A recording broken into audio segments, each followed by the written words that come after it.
Recorded Books and One Click Digital present Saving Italy, The Race to Rescue a Nation's Treasures from the Nazis by Robert M. Edsel.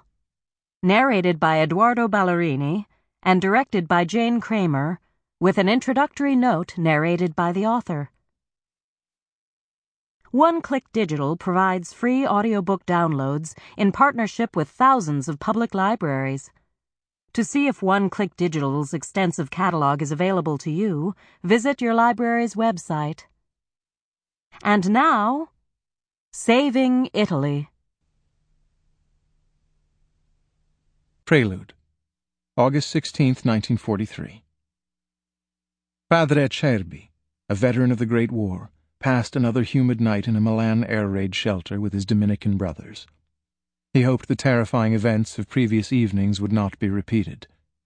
It was Sunday, August 15th, 1943.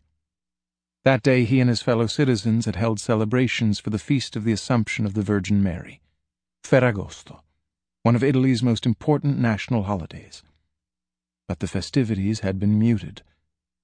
Acerbi prayed for a halt in the attacks, even if just for a few hours. The weary citizens of Milan needed sleep. So did his fellow monks. At midnight, as the full moon began emerging from a partial lunar eclipse, the dreaded but familiar drone of the air raid sirens began again. Previous raids had already caused hundreds of thousands of Milanese to evacuate.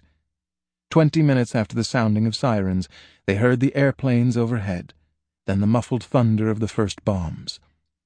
The ground tremored beneath them, louder and more violent as the initial wave of Royal Air Force Lancasters approached the city center. Flashes in the distance made the luminescent sky even brighter. Fires charged the air with an acrid odor. A single 4,000-pound bomb detonated near Acerbi's shelter with a deafening explosion. Several nights earlier, bombs hit the church of Santa Maria delle Grazie and its refectory. Surprisingly, none had damaged the jewel of Milan, the dining companion of the Dominican friars, Leonardo da Vinci's The Last Supper.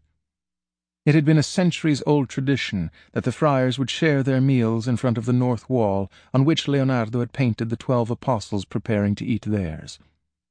But as dawn emerged, Padre Acerbi could see that the explosion had suspended that tradition, perhaps forever. Leonardo took a contemplative and deliberate approach to the painting of the Last Supper.